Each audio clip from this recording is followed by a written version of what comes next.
हरणं ते असते तिकडं, पण आता हरणं ते दिसत नाही. हरणा, रोही, भरपूर काय असतं, रानडुकरं. नमस्कार मंडळी, माझं नाव राहुल धोंगडे आणि माझ्या एका नवीन ब्लॉगमध्ये तुमचं सर्वांचं स्वागत आहे. तर आज मस्त निवांत माळावर चाललो आहे, तर मस्त नैसर्गिक तुम्हाला वातावरण दाखवतो. तर चला. अरे कुठं चालला? झाडू बिडू मारून घे, कांदा कापून दे. बरं मित्रांनो, ब्लॉग इथं संपत नाही. पहिले झाडू मारतो आणि कांदा कापतो, मग आपण पुढे धकूया. बात सही आहे. चला, आई दे कांदा, चल. तर मित्रांनो, हा कांदा कापण्याचं एकच कारण आहे, जर हे कापलं नाही तर संध्याकाळी जेवण भेटणार नाही. त्यामुळं हे कामं करावंच लागते.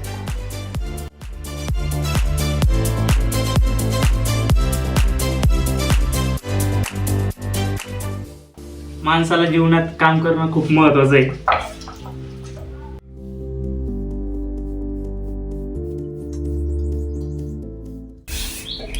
आता हे झाडू कांदा बिंदा कापाचं काम नसतं केलं तर मला आईने जाऊ दिलं नसतं माळावर. त्यामुळे आता टेन्शन नाही, आता झाडू मारून झाला की लगेच निघतो. तर मित्रांनो, काम झाले, झाडू मारणं झाले, कांदा कापणं झाले. तर मित्रांनो, हे बघा, हे माझं घर आहे. भाई हे एक खोली इकडली, हे बघा, ही इकडली एक आहे. तर चला, आता निघावं लागेल. तर तुम्हाला आता आमच्या दारातली झाडं दाखवतो. झेंडूचे, आई कशा कशा झाडे? झेंडू हे जास्वंदी, जास्वंती, मोगरा, मोगरा, नारळाचं पण झाड आहे दारामध्ये. मस्त पप्पाने आईने सगळं बगीचावानीच केलेलं आहे. तर आई, काम झालं सगळं, चाललो मी आता. लवकर ये. हा सकाळी शेण काढायचंय. हा, येतो. चला मंडळी, तर बघा, हे आमचं गाव आहे मस्त. हे रान बघा आता कसे झालेत. पहाटीचं रान काहीच राहिलं नाही आता, लय ऊन आहे.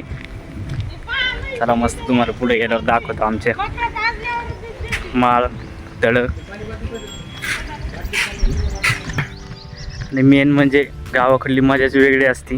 गावाकडलं वातावरण मस्त नैसर्गिक हवा आणि मस्त. आता तळ्यावर मासे धरल्यात, हे बघू शकता, मासे धरणारे. मग मस्त आमच्या गावचं पहिलं तळं दाखवतो.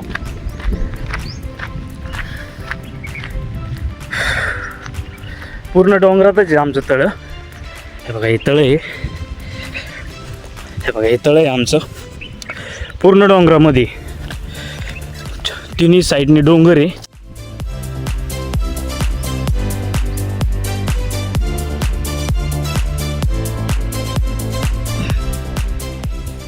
एवढंच एवढं तळ्याला पाणी आलतं आमच्या. बघा इथं कसलं मस्त गार आहे बघा, असं निवांत इथंच बसायला. हे बघा, बघू शकता, असं वाटतं की इथं मस्त निवांत बसा. पण चला म्हटलं माळावर जाऊ, लय दिवसानंतर आलंय. एक मी अजून एक गोष्ट दाखवतो तुम्हाला. हे बघा, हे जे झाड दिसतंय ना उंबराचं, ह्या उंबराच्या झाडाखाली अवचित बाबा हा व्हिडिओ शूट केलेला होता. तर त्याचा सेकंड पार्ट राहिला आहे अजून. एक पार्ट फर्स्ट केलेला आहे. जरा पोरं पण जरा गावाला गेले, त्यामुळं काय काढून नाही झाला. तर वेळ भेटल्यावर नक्की काढू. एक लक्षात ठेव, मी बाबा वगैरे काय नाही. आणि पहिला पार्ट कसा वाटला ते पण सांगा. परत एक सगळे पोरं प्रॅक्टिस करायला येते तिथं आमच्या गावातली भरतीची. ईश्वराची प्रार्थना एवढीच आपली की मेहनत करते सगळे, तर त्यांना यश मिळालं पाहिजे, बाकी काय नाही. हे भगवान, तेरी लीला अपरंपार है. माळावर आलोय, पूर्ण माळ चढला नाही अजून, दम लागलाय, लय ताण लागली आता. टाईम पण लय झालाय, पाणी नाही सोबत आणले त्यामुळं जरा. तर बघा, ते दिसतंय ना, ते तिथं होतो मी, तिथून डायरेक्ट इकडं आलोय. हरणं ते असते तिकडं, पण आता हरणं ते दिसत नाही. हरणा रोही भरपूर काय असतं, रानडुकरं. पण आता काय दिसेना, नाही तर तुम्हाला ते पण दाखवले असते. माल चढता चढता परत एक आठवण आमची, हा दगड फेमस. मस्त जेव्हा शेळ्याकडे होतो ना, घराकडे शेळ्याकडे, तेव्हा मस्त निवांत बसायचो. चला निघतो आता, नाही तर परत आई म्हणायची तिकडं व्लॉग शूट करायला गेलाय की घर बांधायला गेलाय. मित्रांनो, जेव्हा घरातून बाहेर पडलो तेव्हा असं वाटलं की आपण नुसतं एक व्लॉग शूट करायला आलो आहे. पण जेव्हा इकडं आलो तेव्हा असं वाटलं की हर एका झाडाखाली, हर ठिकाणी आपली एक आठवण असते. खरंच भारी वाटलं मला.